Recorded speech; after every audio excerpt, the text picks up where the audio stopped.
Hello guys, welcome to the lecture 66 of deep learning series. ఇప్పటి వరకు మనం సక్సెస్ఫుల్గా ఆర్ఎన్ఎన్స్ని అయితే కంప్లీట్ చేసాం. సో ఇప్పుడు మనం నెక్స్ట్ ఆర్కిటెక్చర్ అయిన ఎల్ఎస్టిఎమ్స్ గురించి అయితే ఇన్ డీటెయిల్గా డిస్కస్ చేసుకుందాం. ఓకే, సో ఈ ఎల్ఎస్టిఎమ్స్ అనేవి base to the large language models. So ఈ ఎల్ఎస్టిఎమ్స్ని మనం ఒక బేస్ లా అయితే అనుకోవచ్చు. సో మీరు కాన్సెప్చువల్లీ ఎల్ఎస్టిఎమ్స్లో స్ట్రాంగ్ ఉంటే మీకు ఎల్ఎల్ఎమ్స్ అర్థం చేసుకోవడానికి కూడా చాలా ఈజీ అవుతుంది. ఓకే, సో అందుకే నేనేమంటానంటే ఈ ఎల్ఎస్టిఎమ్స్ని అయితే కొంచెం కాన్సన్ట్రేటెడ్గా వినండి అండ్ కాన్సెప్చువల్ కూడా కొంచెం స్ట్రాంగ్గా అయితే ఉండండి. ఓకే, సో నేను వెరీ బేసిక్స్ నుంచి అయితే ఈ ఎల్ఎస్టిఎమ్స్ గురించి ఇన్ డీటెయిల్గా ఎక్స్ప్లెయిన్ చేస్తాను. సో అందుకే నేనేం చేస్తున్నానంటే ఈ వీడియోని అయితే కొంచెం సింపుల్గా ఎక్స్ప్లెయిన్ చేస్తాను. ఓకే, సింపులర్ వేలో మీకు ఈ ఎల్ఎస్టిఎమ్స్ అనే ఎలా వర్క్ అయితే ఎక్స్ప్లెయిన్ చేస్తాను. సో మనం నెక్స్ట్ వీడియో నుంచి అయితే కాన్సెప్చువల్ డెప్త్లోకి అయితే వెళ్దాం.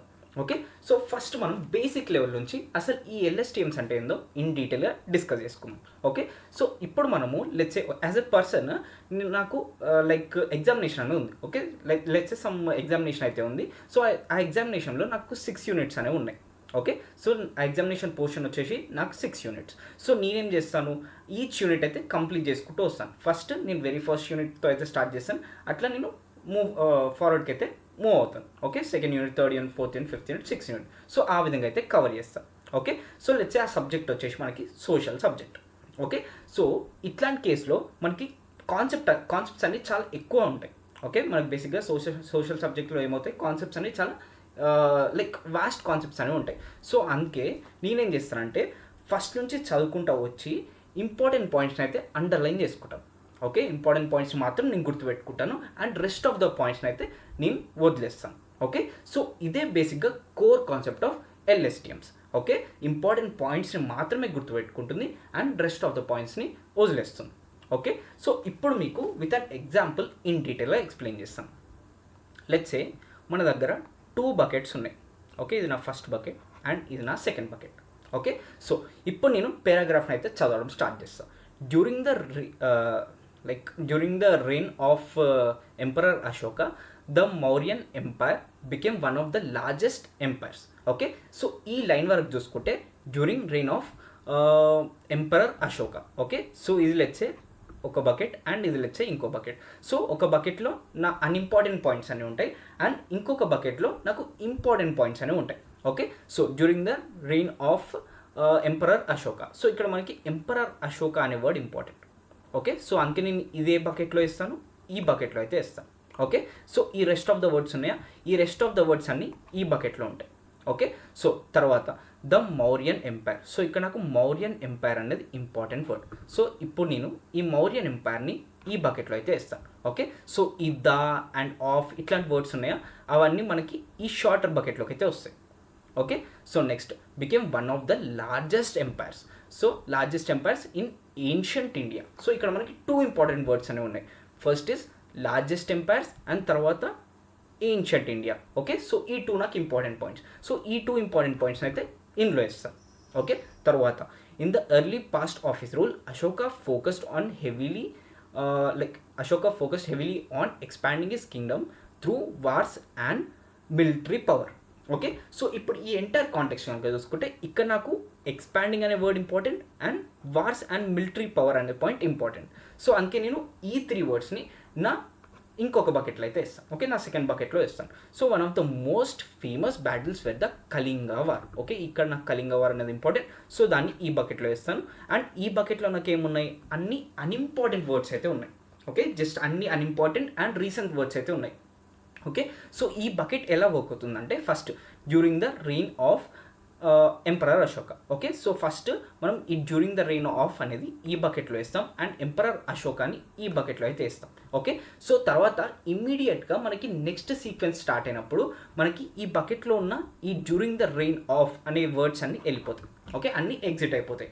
ఓన్లీ మనకి the became one of the largest empires. Okay, the became one of the అనేది మనకి ఈ బకెట్లో స్టోర్ అవుతుంది. అంటే ఈ షార్టర్ బకెట్ ఉందా, ఈ ఫస్ట్ బకెట్ ఉందా, ఇది మనము ఎట్లా అజ్యూమ్ చేసుకోవచ్చు అంటే ఒక టెంపరీ బకెట్లో అయితే అజ్యూమ్ చేసుకోవచ్చు. ఓకే, జస్ట్ మనకి అన్ఇంపార్టెంట్ వర్డ్స్ అనేవి ఉంటాయి. మనకి సీక్వెన్స్ అనేది ముందుకు వెళ్ళిన కొద్దీ ఇందులో ఉన్న వర్డ్స్ అన్నీ వెళ్ళిపోతూ అయితే వస్తాయి. ఓకే, సో ఈ లార్జర్ బకెట్లో మనకి అన్ని ఇంపార్టెంట్ పాయింట్స్ అయితే ఉంటాయి. ఓకే, సో ఈ విధంగా మనకి ఈ 2 బకెట్స్ అనేవి వర్క్ అవుతుంది. ఓకే, సో ఎంటైర్గా ఈ కాన్సెప్ట్ మీదనే మనకి ఎల్ఎస్టిఎమ్స్ అనేవి వర్క్ అవుతాయి. ఓకే, సో ఇక్కడ మనము ఈ షార్టర్ బకెట్ని షార్ట్ టర్మ్ మెమరీ అని పిలుస్తాం. ఓకే, షార్టర్ బకెట్ని షార్ట్ టర్మ్ మెమరీ అని పిలుస్తాం. అండ్ ఈ సెకండ్ బకెట్ని మనం లాంగ్ టర్మ్ మెమరీ అని పిలుస్తాం. ఓకే, ఫస్ట్ బకెట్ని షార్ట్ టర్మ్ మెమరీ. ఈ షార్ట్ టర్మ్ మెమరీలో నాకు అన్ని అన్ఇంపార్టెంట్ వర్డ్స్ అనేవి ఉంటాయి అండ్ ఆ వర్డ్స్ అన్ని నాకు టెంపరీ వర్డ్స్. అండ్ ఈ సెకండ్ బకెట్ వచ్చేసి లాంగ్ టర్మ్ మెమరీ. ఈ లాంగ్ టర్మ్ మెమరీలో మనకి అన్ని ఇంపార్టెంట్ వర్డ్స్ అనేవి ఉంటాయి. ఓకే, సో ఇప్పుడు ఇక్కడ ఈ important words and unimportant words ఏది డిసైడ్ చేస్తుందంటే ఈ షార్ట్ టర్మ్ మెమరీ అనేది డిసైడ్ చేస్తుంది. ఓకే, సో ఫస్ట్ నాకు ఈ ఎంటైర్ వర్డ్స్ అనేవి షార్ట్ టర్మ్ మెమరీలో ఉంటాయి అండ్ ఈ షార్ట్ టర్మ్ మెమరీ నుంచి మనం ఇంపార్టెంట్ వర్డ్స్ అన్ని లాంగ్ టర్మ్ మెమరీకి ట్రాన్స్ఫర్ చేస్తాం. అండ్ ఈ షార్ట్ టర్మ్ మెమరీలో మనకి అన్ని అన్ఇంపార్టెంట్ వర్డ్స్ అయితే ఉంటాయి. ఓకే, సో ఇప్పుడు ఈ లాంగ్ టర్మ్ మెమరీ వల్ల మనకి ఏం యూజ్ ఉంటుందంటే, ఇప్పుడు లెటర్సే మనం లాస్ట్లో ఒక క్వశ్చన్ అడిగాం. ఓకే, సో ఈ ఎంటైర్ పారాగ్రాఫ్ అయితే మనం ఒక ఎల్ఎస్టిఎం మోడల్కి అయితే ఇచ్చాం అండ్ ఆల్సో విత్ దట్ మనం ఒక క్వశ్చన్ అయితే సెండ్ చేసాం. That is the Mauryan. Okay, which empire became the largest empire? Which empire became the largest empire అనే క్వశ్చన్ అడిగాం. సో ఇప్పుడు ఈ ఎల్ఎస్టిఎం ఏం చేస్తుందంటే ఈ ఎంటైర్ సీక్వెన్స్ని ప్రాసెస్ చేసుకొని మనకి ఈ కాంటెక్స్ట్ నుంచి, ఓకే, ఈ లాంగ్ టర్మ్ కాంటెక్స్ట్ నుంచి ఈ మౌర్యన్ ఎంపైర్ అనే ఆన్సర్ని ఎక్స్ట్రాక్ట్ చేస్తుంది. సో ఈ విధంగా మనకి ఎంటైర్ ఎల్ఎస్టిఎమ్స్ అనేవి వర్క్ అవుతాయి. ఓకే, సో ఇప్పుడు మనము ఈ ఆర్ఎన్ఎన్స్ గురించి అయితే చూద్దాం. ఓకే, ఒకసారి ఈ ఆర్ఎన్ఎన్స్ని లైక్ ఎల్ఎస్టిఎమ్స్ అనేవి ఆర్ఎన్ఎన్స్ నుంచి ఎలా ఎవాల్వ్ అయ్యాయో మీకు ఇన్ డీటెయిల్గా అయితే ఎక్స్ప్లెయిన్ చేస్తాం. ఓకే, సో ఇప్పుడు మనం ఆర్ఎన్ఎన్స్ కేసు తీసుకుంటే, ఓకే, ఆర్ఎన్ఎన్స్ కేసు తీసుకుంటే మనకు అక్కడ ఓన్లీ ఒకటే స్టేట్ అనేది ఉంది. ఓకే, సో ఇక్కడ మనకి 2 స్టేట్స్ అనేవి ఉన్నాయి. That is short term memory and long term memory. కానీ ఆర్ఎన్ఎన్స్కి వచ్చేసరికి మనకు ఓన్లీ ఒకటే స్టేట్ అనేది ఉంది. Okay, that is hidden state. So ఆ ఎంటైర్ హిడెన్ స్టేట్లోనే మనం ఆ ఎంటైర్ పారాగ్రాఫ్ కాంటెక్చువల్ మీనింగ్ అనేది స్టోర్ చేస్తున్నాం. సో అందుకే మనకి ఆర్ఎన్ఎన్స్ అనేది కంప్లీట్గా ఫెయిల్ అయినాయి. సో ఆర్ఎన్ఎన్ ఆర్కిటెక్చర్ వచ్చేసి మనకి ఈ విధంగా ఉండే. ఓకే, సో ఇక్కడ మనకి ప్రీవియస్ హిడెన్ స్టేట్ H0 ఉంటే ఇక్కడ మనకి X అనే ఇన్పుట్ వస్తుంది. సో ఈ విధంగా, ఓకే, ఈ విధంగా మనకి ఎంటైర్ ఆర్కిటెక్చర్ అనేది ఉండే. ఓకే, సో ఈ హిడెన్ స్టేట్ ఉందా, ఈ హిడెన్ స్టేట్లోనే మనకి ఎంటైర్ కాంటెక్స్ట్ అనేది స్టోర్ అయ్యి ఉండే. సో ఇన్ కేస్ మీరు like after entire contextual reading మీరు ఏమైనా క్వశ్చన్ అడిగినా కూడా ఈ హిడెన్ స్టేట్ నుంచి సర్చ్ చేసి మనకి ఆన్సర్ అనేది ప్రొడ్యూస్ చేస్తుంది. ఓకే, కానీ మనకి ఇక్కడ డిసడ్వాంటేజ్ ఏముంది? సో ఎంటైర్ కాంటెక్చువల్ మీనింగ్ అనేది లైక్ ఎంటైర్ లోడ్ అనేది ఈ స్టేట్స్ మీద పడడం వల్ల, ఓకే, ఓన్లీ ఈ సింగిల్ స్టేట్ అనేది హ్యాండిల్ చేయడం వల్ల, ఓకే, ఓన్లీ ఈ సింగిల్ లైన్ అనేది హ్యాండిల్ చేయడం వల్ల మనకి ఈ ఇనీషియల్ వర్డ్స్, ఓకే, ఈ ఇనీషియల్ వర్డ్స్ అనేది మర్చిపోతుంది. ఓకే, ఈ లాంగ్ టర్మ్ కాంటెక్స్ట్ అనేది లైక్ గుర్తుపెట్టుకోలేకపోతుంది. సో ఈ ప్రాబ్లమ్ని సాల్వ్ చేయడానికి మనకు వచ్చినాయి ఎల్ఎస్టిఎమ్స్. సో ఎల్ఎస్టిఎమ్స్కి ఆర్ఎన్ఎన్స్కి తేడా ఏముంటుందంటే జస్ట్ ఈ ఒక్క లైన్ మాత్రం తేడా ఉంటుంది. ఓకే, దీన్ని మనం లాంగ్ టర్మ్ మెమరీ అని పిలుస్తాం. ఓకే, దీన్ని మనం లాంగ్ టర్మ్ మెమరీ అని పిలుస్తాము అండ్ ఈ హిడెన్ స్టేట్ని మనం షార్ట్ టర్మ్ మెమరీ అని పిలుస్తాం. ఓకే, సో జస్ట్ ఓన్లీ ఈ కాన్సెప్చువల్ డిఫరెన్స్ మాత్రమే ఉంది. ఓకే, లాంగ్ టర్మ్ మెమరీ మనకి ఈ ఎల్ఎస్టిఎమ్స్లో ఉంటుంది and short term memory only short term memory మనకి ఈ ఆర్ఎన్ఎన్స్లో ఉంటుంది. ఓకే, ఎల్ఎస్టిఎమ్స్కి వచ్చేసరికి మనకి both long term memory and short term memory అయితే ఉంటాయి. ఓకే, సో ఇది బేసిక్గా ఆర్కిటెక్చర్ ఆఫ్ ఎల్ఎస్టిఎమ్స్. సో మీకు ఇన్ షార్ట్ ఈ ఆర్కిటెక్చర్ చెప్పాలంటే, సో ఇది బేసిక్గా మనం ఇన్పుట్ లాగా ఇది అవుట్పుట్ లాగా కన్సిడర్ చేసుకుంటే, ఓకే, దీన్ని మనం ఇన్పుట్ లాగా అండ్ ఈ లైన్ మనం అవుట్పుట్ లాగా కన్సిడర్ చేసుకుంటే మనకి ఇది షార్ట్ టర్మ్ మెమరీ, ఇది long term memory. Okay, only ఈ లైన్ ఉంటే మనకి ఆర్ఎన్ఎన్, ఈ 2 లైన్స్ ఉంటే మనకి ఎల్ఎస్టిఎం. ఓకే, దీన్ని మనం షార్ట్ టర్మ్ మెమరీ అని పిలుస్తాము అండ్ దీన్ని మనం లాంగ్ టర్మ్ మెమరీ అని పిలుస్తాం. Okay, so basing on this long term memory మనకి అవుట్పుట్స్ అనేవి జనరేట్ అవుతాయి. ఓకే, ఈ లాంగ్ టర్మ్ మెమరీలో ఉన్న కాంటెక్చువల్ మీనింగ్ నుంచే మనకి ఈ ఎంటైర్ అవుట్పుట్స్ అనేవి జనరేట్ అవుతాయి. ఓకే, సో దీన్ని మనం ఎల్ఎస్టిఎమ్స్ అని పిలవచ్చు. ఓకే, ఎల్ఎస్టిఎమ్స్ ఫుల్ ఫామ్ ఏంటి? Long short term memory. Okay, long short term memory. Okay, మనకి ఎంటైర్గా ఆ వర్డ్లోనే ఉంది. ఓకే, లాంగ్ టర్మ్ కాంటెక్స్ట్ ఉంటుంది అండ్ షార్ట్ టర్మ్ కాంటెక్స్ట్ కూడా ఉంటుంది. ఓకే, సో దీన్ని మనం long short term memory that is LSTMs అని పిలుస్తాం. ఓకే, సో ఇప్పుడు మీకు ఆన్ అన్ వ్యూ ఈ ఎల్ఎస్టిఎం ఆర్కిటెక్చర్ అయితే చూపిస్తాను మీకు. యాక్చువల్గా నెక్స్ట్ వీడియోలో ఈ ఎంటైర్ ఎల్ఎస్టిఎమ్స్ గురించి అయితే ఇన్ డెప్త్ అండ్ ఇన్ డీటెయిల్గా మ్యాథమెటికల్తోని ఎక్స్ప్లెయిన్ చేస్తాను. బట్ ఇప్పటికైతే టెంపరీగా మీకు జస్ట్ అండ్ ఓవరాల్ ఐడియా అయితే ఇస్తాను అబౌట్ దిస్ ఆర్కిటెక్చర్. ఇది ఆర్కిటెక్చర్ ఆఫ్ ఎల్ఎస్టిఎమ్స్. ఓకే, ఇది ఆర్కిటెక్చర్ ఆఫ్ ఆర్ఎన్ఎన్స్. ఓకే, ఇది ఆర్కిటెక్చర్ ఆఫ్ ఆర్ఎన్ఎన్స్ అండ్ ఇది architecture of LSTMs. Okay, so ఇక్కడ మీరు కనుక చూసుకుంటే ఇవి డిఫరెంట్ ఆర్ఎన్ఎన్ నోడ్స్. ఓకే, ఇవి డిఫరెంట్ ఆర్ఎన్ఎన్ నోడ్స్. సో ఇక్కడ మనము లైక్ ప్రీవియస్ ఆర్కిటెక్చర్లానే మనం ఇన్పుట్ ఇస్తాం, మనకి హిడెన్ స్టేట్ క్యాలిక్యులేట్ అవుతుంది, ఇన్పుట్ ఇస్తాం, హిడెన్ స్టేట్ క్యాలిక్యులేట్ అవుతుంది. సో ఈ విధంగా మనకి ఈ ఎంటైర్ ఆర్ఎన్ఎన్స్ అనేవి డిఫరెంట్ టైం స్టెప్స్లో వర్క్ అవుతాయి. కానీ మనం LSTMs కనుక చూసుకుంటే ఎట్ డిఫరెంట్ టైం స్టెప్స్ మనకి 2 ఇన్పుట్స్ అనేవి వస్తున్నాయి. ఓకే, ఒకటి వచ్చేసి లాంగ్ టర్మ్ మెమరీ అండ్ ఇంకోటి వచ్చేసి short term memory. Okay, so ఇది ఒక LSTM మాడ్యూల్, ఇది ఒక LSTM మాడ్యూల్ అండ్ ఇది ఒక LSTM మాడ్యూల్. సో ఫస్ట్ మనం ఈ LSTM మాడ్యూల్తో అయితే స్టార్ట్ చేద్దాం. ఓకే, టైం t=0 లెట్సే మనకు ఒక వర్డ్ అనేది వెళ్తుంది. ఓకే, లెట్సే మనకు ఒక వర్డ్ ఆర్ ఒక సీక్వెన్స్ అనేది ఇన్పుట్ లాగా అయితే వెళ్తుంది. ఓకే, సో ఇక్కడ మీరు కనుక చూసుకుంటే మనం xt-1 అనేది ఇన్పుట్ లాగా ఇస్తున్నాం. And also long term memory from the previous LSTM module. Okay, మనకి long term memory from the previous module LSTM module and also short term memory from the previous LSTM module. Okay, ఈ 3 అయితే మనకి LSTMకి అయితే input లాగా అయితే వెళ్తాయి. Okay, ఒక LSTM మాడ్యూల్కి long term memory, short term memory and also current input. Okay, ఈ 3 అయితే మనకి LSTMస్కి ఇన్పుట్. ఓకే, సో ఇక్కడ నుంచి మనము ఒక హిడెన్ స్టేట్ అనేది క్యాలిక్యులేట్ చేస్తాం. ఓకే, ఒక హిడెన్ స్టేట్ క్యాలిక్యులేట్ చేస్తాము and also updated long term memory and also updated short term memory. Okay, ఈ 3 థింగ్స్ అయితే క్యాలిక్యులేట్ చేస్తాం. Okay, so hidden state that is output and also మనకి updated long term memory వస్తుంది and updated short term memory వస్తుంది. Okay, so మీకు in డీటెయిల్గా అయితే explain చేస్తాను నెక్స్ట్ వీడియోలో. జస్ట్ అండ్ ఓవరాల్ అయితే మీకు లైక్ కొంచెం బేసిక్స్ అయితే అర్థం కావడానికి ఈ పర్టికులర్ ఆర్కిటెక్చర్ అయితే చూపిస్తున్నాం. ఓకే, సో ఇప్పుడు మనం ఈ నోడ్కి అయితే వద్దాం. ఓకే, ప్రతి నోడ్ ఇంటర్నల్ ఆర్కిటెక్చర్ అనేది ఈ విధంగా ఉంటుంది. ఓకే, ప్రతి నోడ్ ఇంటర్నల్ ఆర్కిటెక్చర్ అనేది, ప్రతి మాడ్యూల్ ఇంటర్నల్ ఆర్కిటెక్చర్ అనేది ఈ విధంగా ఉంటుంది. ఓకే, LSTMస్లో ఈ మాడ్యూల్లో కూడా మనకి సేమ్ ఇదే విధమైన ఆర్కిటెక్చర్ ఉంటుంది. ఈ మాడ్యూల్ తీసుకున్న లైక్ మీరు ఎన్ మాడ్యూల్ తీసుకున్నా కూడా ఇదే లెవెల్ ఆఫ్ ఆర్కిటెక్చర్ అయితే ఉంటుంది. ఓకే, సో మీకు అబౌట్ దిస్ ఆర్కిటెక్చర్ అయితే చెప్తాను. సో ఇక్కడ నుంచి ఇక్కడ వరకు ఓకే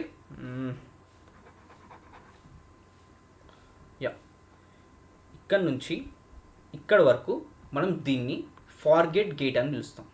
ఓకే, బేసిక్గా మనకి 3 గేట్స్ ఉంటాయి. ఫస్ట్ వచ్చేసి ఫార్గెట్ గేట్. ఓకే, సో ఇక్కడ నుంచి ఈ పార్ట్ వరకు మనం దీన్ని ఇన్పుట్ గేట్ అని పిలుస్తాం అండ్ ఈ ఎంటైర్ పార్ట్ మనం అవుట్పుట్ గేట్ అని పిలుస్తాం. ఓకే, సో మనకి LSTMస్లో 3 గేట్స్ ఉంటాయి. First forget gate and next input gate and next output gate. Okay, so first forget గేట్తో అయితే స్టార్ట్ చేద్దాం. ఓకే, సో ఈ ఫార్గెట్ గేట్ ఏం చేస్తుందంటే మనకి లాంగ్ టర్మ్ మెమరీలో, ఓకే, లాంగ్ టర్మ్ మెమరీలో నుంచి ఏ వర్డ్స్ని రిమూవ్ చేయాలో మనకి ఫార్గెట్ గేట్ డిసైడ్ చేస్తుంది. ఓకే, మనకి ఇప్పుడు లాంగ్ టర్మ్ మెమరీని మనం ఎంటైర్లీ లార్జ్ అయితే ఉంచలేం. ఓకే, సో మనకి ఇన్పుట్ కాంటెక్స్ట్ని బట్టి ఏ వర్డ్స్ని రిమూవ్ చేయాలో మనకి ఈ ఫార్గెట్ గేట్ చెప్తుంది. ఓకే, సో ఇప్పుడు let us say my great grandfather. Okay, my great grandfather was a superhero and he died. My grandfather was let's say a soldier. Okay, my father is an software employee.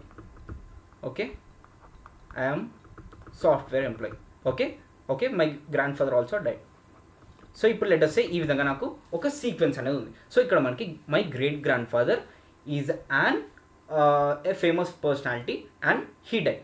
Okay, so ఇనిషియల్గా ఈ my great grand father, okay, ఈ my great grand father ఉందా, ఈ my great grand ఫాదర్లో ఈ word అనేది మనకి long term మెమరీలో అయితే స్టోర్ అవుతుంది. ఓకే, తర్వాత అండ్ హీ డైడ్. ఓకే, చనిపోయాడు. అంటే ఎట్లా చనిపోయాడు కాబట్టి మనకి ఈ లాంగ్ టర్మ్ మెమరీలో నుంచి ఈ వర్డ్ అనేది వెళ్ళిపోతుంది. ఓకే, గ్రేట్ గ్రాండ్ ఫాదర్ అనే వర్డ్ వెళ్ళిపోతుంది. తర్వాత next my grand father. Okay, next ఈ గ్రాండ్ ఫాదర్ అనేది లాంగ్ టర్మ్ మెమరీలోకి యాడ్ అవుతుంది. తర్వాత also he died. Okay, so ఎట్లా చనిపోయింది కాబట్టి ఈ గ్రాండ్ ఫాదర్ అనేది వర్డ్ వెళ్ళిపోతుంది. తర్వాత my father is a software engineer. So my father వెళ్తుంది అండ్ సాఫ్ట్వేర్ ఇంజనీర్, ఈ 2 వర్డ్స్ అని మనకి లాంగ్ టర్మ్ మెమరీలో స్టోర్ అవుతాయి. And I'm an software engineer. So ఈ ఐఎమ్ సాఫ్ట్వేర్ ఇంజనీర్ అనే కాంటెక్స్ట్ కూడా మనకి లాంగ్ టర్మ్ మెమరీలో స్టోర్ అవుతుంది. ఓకే, సో ఫార్గెట్ గిట్ ఏం చేస్తుంది, అన్నెసెసరీ వర్డ్స్ని మనకి లాంగ్ టర్మ్ మెమరీలోంచి రిమూవ్ చేస్తుంది based on this input. Input నుంచి లైక్ ఇన్పుట్ని బట్టి మనం ఫార్గెట్ గిట్ ఏం చేస్తుంది, అన్నెసరీ వర్డ్స్ని లాంగ్ టర్మ్ మెమరీ నుంచి రిమూవ్ చేస్తుంది. ఓకే, ఇది బేసిక్గా ఫార్గెట్ గిట్. నెక్స్ట్ వచ్చేసి input gate. Okay, input gate ఏం చేస్తుందంటే బేస్డ్ ఆన్ దిస్ ఇన్పుట్ మనకి లాంగ్ టర్మ్ మెమరీలోకి కొత్తగా ఏం యాడ్ చేయాలో చెప్తుంది. ఓకే, లాంగ్ టర్మ్ మెమరీలోకి కొత్తగా ఏం వర్డ్ యాడ్ చేయాలో చెప్తుంది. ఓకే, సో ఇది మనకి input gate. And output gate వచ్చేసి మనకి బేసిక్గా అవుట్పుట్ జనరేషన్. ఓకే, సో దీన్ని మనం అవుట్పుట్ గేట్ అని పిలుస్తాం. Okay, so like output gate అనేది మనకి బేసిక్గా updated long term memory. Okay, output gate అనేది మనకి బేసిక్గా updated long term memory. Okay, updated long term memory and updated short term memory. Okay, ఈ అప్పర్ లైన్ మనం లాంగ్ టర్మ్ మెమరీ అని పిలుస్తాము అండ్ లోవర్ లైన్ని మనం షార్ట్ టర్మ్ మెమరీ అని పిలుస్తాం. సో ఇక్కడ మనకి ఇన్పుట్ దగ్గర మనకు ఒక లాంగ్ టర్మ్ మెమరీ అండ్ ఒక షార్ట్ టర్మ్ మెమరీ ఉంటే, మనకి అవుట్పుట్ గేట్కి వచ్చేసరికి, ఓకే, ఈ అవుట్పుట్ గేట్ దగ్గరికి వచ్చేసరికి మనకి ఆ అప్డేటెడ్, ఓకే, మనకి బేసిక్గా ఈ long term memory and short term memory అనేది అప్డేట్ అవుతాయి. Okay, basing on this input. Okay, basing on this input మనకి ఇక్కడ ఉండే లాంగ్ టర్మ్ మెమరీ అండ్ ఇక్కడ ఉండే లాంగ్ టర్మ్ మెమరీ రెండు డిఫరెంట్ ఉంటాయి. ఓకే, సో ఈ 3 గేట్స్ వచ్చేసి మనకి ఇంపార్టెంట్. ఓకే, ఈ 3 గేట్స్ గురించి అండ్ ఆల్సో ఇక్కడ జరిగే ఆపరేషన్ గురించి కూడా మీకు నెక్స్ట్ వీడియోలో ఇన్ డీటెయిల్ అయితే ఎక్స్ప్లెయిన్ చేస్తాను. ఓకే, సో ఇది బేసిక్గా overview of long short term memory, that is LSTMs. Okay, next వీడియోలో మనం మ్యాథమెటిక్స్ అండ్ ఆల్సో ఈ ఇంపార్టెంట్ కాన్సెప్ట్స్ గురించి అయితే ఇన్ డీటెయిల్గా డిస్కస్ చేసుకుందాం. ఓకే, సో ఇది బేసిక్గా entire long short term memory. So hope you guys like this video. If you like the video, please like, share and subscribe. Thank you.